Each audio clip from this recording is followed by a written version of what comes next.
कौटिल्य बलरामपुर के YouTube channel पर स्वागत है आपका।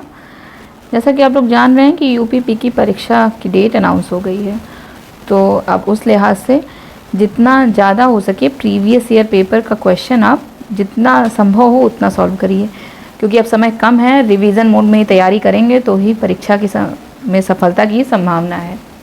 पिछली बार का पेपर जो फरवरी में हुआ था, आप जान ही रहे हैं कि उसको निरस्त करना पड़ा था लीक हो जाने की वजह से। हालांकि पिछली बार का पेपर काफ़ी आसान था, पर अब उम्मीद ये करिए कि इस बार का पेपर थोड़ा सा तो टफ रहेगा ही रहेगा, तो उस हिसाब से तैयारी भी अपनी थोड़ी सी ज़्यादा आप लोग बढ़ा दीजिए। आज हम लोग इतिहास का 10-15 क्वेश्चन सॉल्व करेंगे जो आपकी यूपीपी की परीक्षा में आया है, और उसी के साथ और भी जितने प्रश्न बन सकते हैं जिससे कि तैयारी आपकी और आसान हो जाए। आइए देखते हैं। आज का पहला प्रश्न है, निम्नलिखित भक्ति संतों पर विचार कीजिए। देखना है भक्ति संत, ये लिखे हुए 3 नाम, दादू दयाल, गुरु नानक, त्यागराज। और इसमें प्रश्न है कि इनमें से कौन उस समय उपदेश देता था जब लोदी वंश का पतन हुआ और बाबर सत्तारूढ़ हुआ। ठीक, तो पहले तो लोदी वंश का पतन हुआ और बाबर सत्तारूढ़ हुआ। लोदी वंश का आखिरी शासक कौन था? इब्राहिम लोदी। ठीक है, और इब्राहिम लोदी का ही युद्ध हुआ था बाबर से 1526 ईस्वी में। तो यानी ये पूछ रहा है कि 1526 ईस्वी के आसपास निम्नलिखित में से कौन से ऐसे संत थे जो उपदेश देते थे। तो उस समय कौन था? गुरु नानक। ठीक, गुरु नानक वो व्यक्ति थे जो उस समय उपदेश देते थे। ये देखिए उत्तर ये लिखा हुआ है, गुरु नानक एकदम सही विकल्प है। 1526 पानीपत का पहला युद्ध इब्राहिम लोदी और बाबर के बीच हुआ था। गुरु नानक सिखों के पहले गुरु थे। 10 गुरु सिखों में हुए हैं। पहले गुरु गुरु नानक देव हैं और आखिरी कौन है? गुरु गोविंद सिंह। और इनके जो अनुयायी थे गुरु नानक, बाबा नानक, नानक शाहू नाम से इनको संबोधित करते हैं। इनका जन्म बहुत पूछता है। इनका जन्म पाकिस्तान के तलवंडी नामक गांव में हुआ था 15 अप्रैल 1469 को। ठीक है, अगला क्वेश्चन है, फिरोज शाह तुगलक द्वारा स्थापित दारुल शफा क्या था? एक दानशाला था, एक खैराती अस्पताल था, पुस्तकालय था, या तीर्थ यात्रियों के लिए एक अतिथिवाह था। ठीक, तो फिरोज शाह तुगलक के बारे में आप सुने ही हैं। तुगलक वंश का एक शासक है। इसको दिल्ली सल्तनत का अकबर कहते हैं। दिल्ली सल्तनत पे टोटल 5 वंश ने शासन किया है। दिल्ली सल्तनत पे टोटल 5 वंश ने शासन किया है। कौन कौन सा? गुलाम वंश, खिलजी वंश, तुगलक वंश, सैयद वंश और लोदी वंश, जिसमें फिरोज शाह तुगलक को दिल्ली सल्तनत का अकबर कहते हैं, क्योंकि जैसे अकबर ने ढेर सारे महान काम किए थे वैसे ही फिरोज शाह तुगलक ने भी ढेर सारे महान कार्य किए थे। महान कार्य वो होते हैं जो बेसिकली किसी इंसान को इंसान के तौर पे ज़्यादा फायदा पहुंचाए, बिना किसी में भेदभाव किए, धर्म, जाति, लिंग के आधार पे भेदभाव किए बिना। तो दारुल शफा एक खैराती अस्पताल था। ठीक है, बी एकदम करेक्ट ऑप्शन है, खैराती अस्पताल। राज्य के खर्च पर हज की व्यवस्था करने वाला पहला भारतीय शासक कौन था? फिरोज शाह तुगलक था। और अनेक ढेर सारे कल्याणकारी कार्यों को संपन्न किया था।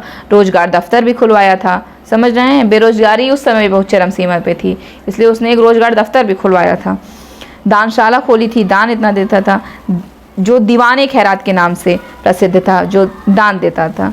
और दारुल शफा क्या था? एक खैराती अस्पताल था। खैराती अस्पताल माने मुफ्त का अस्पताल, जहाँ मुफ्त में सेवाएं दी जाती हैं, चिकित्सा वाली सेवाएं दी जाती हैं। और उसमें कुशल हकीम भी रखे थे, नहीं कि फ्री का मिल रहा तो कोई इलाज ही ना हो। अच्छे खासे हकीम रखे थे जो कुशल थे, जो अच्छे से हकीमी शिक्षा जानते थे, इसीलिए उसको दिल्ली सल्तनत का अकबर कहते हैं। अगला प्रश्न है, उत्तर भारत में चांदी का सिक्का टंका जारी करने वाला मध्यकालीन शासक कौन था? तो इसका उत्तर है इल्तुतमिश। इल्तुतमिश कौन से वंश का शासक था? गुलाम वंश का शासक था। अभी हमने देखा दिल्ली सल्तनत पर कितने वंश ने शासन किया है? 5 वंश। 5 वंश में सबसे पहला वंश है गुलाम वंश। गुलाम वंश के संस्थापक कौन है? कुतुबुद्दीन ऐबक। और ऐबक के बाद इल्तुतमिश। इल्तुतमिश को ही गुलामों का गुलाम कहते हैं। इसी ने चांदी का सिक्का टंका जारी किया था। जीतल और टंका ये सल्तनत कालीन 2 प्रमुख मुद्राएं हैं। और इल्तुतमिश पहला तुर्क शासक था जिसने शुद्ध अरबी सिक्के चलाए। मुद्रा प्रणाली में उसका योगदान दिल्ली सल्तनत में सर्वाधिक है, सबसे अधिक है, क्योंकि उसी ने वो प्रमुख सिक्के अर्थात चांदी का टंका और तांबे का जीतल प्रचलित किया। टंका एवं जीतल का अनुपात कितना था? 1:48 का। ठीक, अगला प्रश्न है, देखिए सूची दी हुई है पहली सूची में विभाग का नाम लिखा है, अगली सूची में कौन सा विभाग किससे संबंधित था। दीवाने अर्ज, दीवाने रसालत, दीवाने इंशा, दीवाने वजारत। ठीक, दीवाने अर्ज किससे संबंधित था, सेना विभाग से। दीवाने रसालत किससे संबंधित था, धार्मिक मुद्दों से। दीवाने इंशा सरकारी पत्र व्यवहार से, और दीवाने वजारत वित्तीय मामलात से। ये प्रश्न बहुत पूछता है, विभाग बहुत पूछता है कि किससे संबंधित था, तो इसको रट लीजिए। अगला प्रश्न है, तराइन या थानेश्वर का द्वितीय युद्ध कब हुआ था। तराइन के टोटल 3 युद्ध हुए हैं, पहला युद्ध, दूसरा युद्ध, तीसरा युद्ध।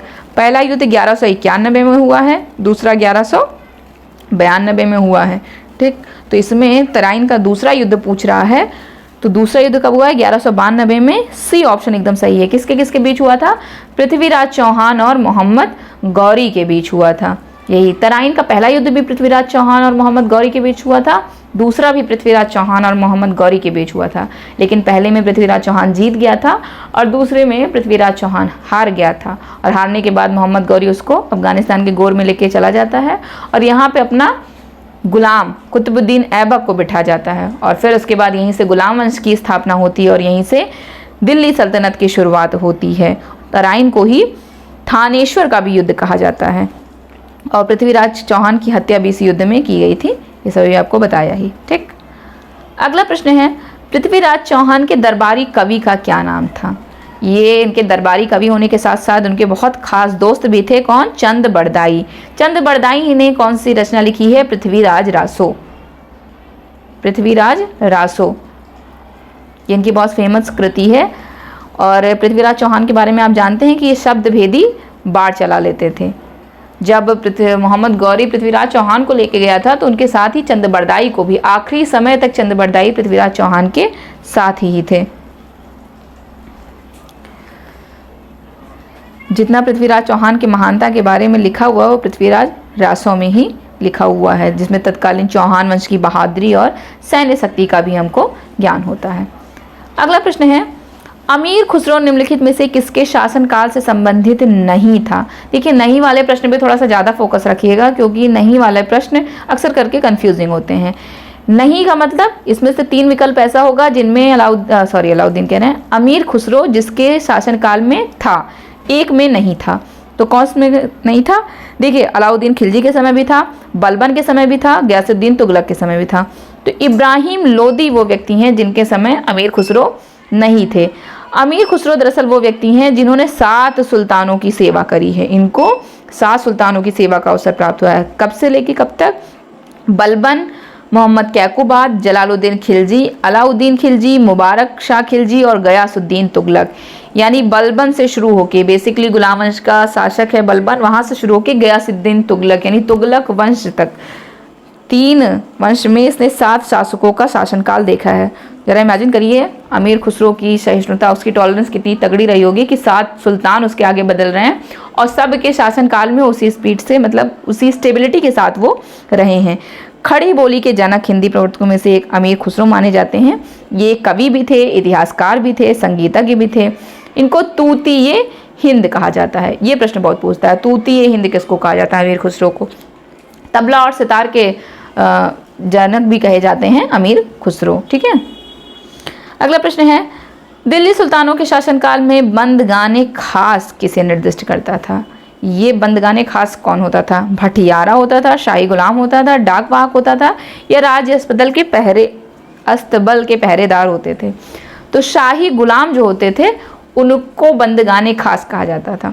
देखिए, दीवाने बंदगान एक विभाग का नाम था जो बंदियों के लिए एक विभाग बना था, और इसकी स्थापना किसने की थी, फिरोज शाह तुगलक ने। आपको पता होगा कि फिरोज शाह तुगलक के समय सबसे ज़्यादा गुलाम थे। कितने, 1,80,000। अब 1,80,000 जब गुलाम हैं तो उनकी देख रेख के लिए विभाग भी तो होना चाहिए था। तो दीवाने बंदगान एक विभाग बनवाया था, और उसमें जो सबसे शाही गुलाम जो राज दरबार में गुलामी करता था, शाही गुलाम को क्या कहा जाता था, बंदगाने खास कहा जाता था। दीवाने शिक्षक, दीवाने खैरात भी, ये सब फिरोज शाह तुगलक ने सारे विभाग बनवाए थे। उसको दिल्ली सल्तनत का अकबर भी कहते हैं, अभी थोड़ी देर पहले बताए। अगला प्रश्न है, निम्नलिखित में से किसको शक्तिशाली नोबलों के एक समूह चिहालगानी के विनाश का श्रेय दिया गया है। चिहालगानी एक समूह होता था दिल्ली सल्तनत में। गुलाम वंश के शासक इल्तुतमिश ने एक व्यवस्था शुरू की थी तुर्के चहालगानी, तुर्के चहालगानी या इसी को बोलते थे चालीसा दल। चालीसा से समझ में आ रहा होगा कि 40 लोगों का ये ग्रुप हुआ करता था, एडवाइस करता था। जैसे एडवाइजरी कमेटी होती है इस समय प्राइम मिनिस्टर की, ऐसे वो भी एडवाइजरी कमेटी थी। ठीक, 40 लोगों का ग्रुप बनाया था कि हमको एडवाइस करेंगे, राजा को, सुल्तान को एडवाइस करेंगे, उसी हिसाब से प्रशासन व्यवस्था चलने लगेगी। बाद में यही चालीसा दल काल हो गया था सुल्तानों के लिए। इल्तुतमिश की जो बेटी थी रजिया सुल्तान, जो पहली भारत की महिला शासिका थी, उनको इन्हीं चालीसा दल वालों ने ही मरवा दिया था। बाद में बलबन भी चालीसा दल से ही निकल के सुल्तानों को ख़त्म करके वो सत्ता में बैठा था। तो आगे चल के यही काल बना, लेकिन तो इसको ख़त्म किसने किया था? इसी चहालगानी जिसके बारे में बात हो रही है, इसको समाप्त कौन किया, विनाश कौन किया? बलबन ने। बलबन इसी चहालगानी से निकल के आया था, तो उसको लगा जैसे हम चहालगानी से निकल के सुल्तान बन सकते हैं, ऐसे अगर ये व्यवस्था रही तो कल को कोई और भी तो बन सकता है। इसलिए उसने आते सबसे पहले तुर्के चहालगानी को समाप्त कर दिया। 40 तुर्की सरदारों को दल था, पहले उसको समाप्त कर दिया। और इतना ही नहीं, बलबन ने तुर्की अमीरों को शक्तिशाली होने से कि शक्तिशाली ना हो जाए, इसमें भी कोई कसर नहीं छोड़ी।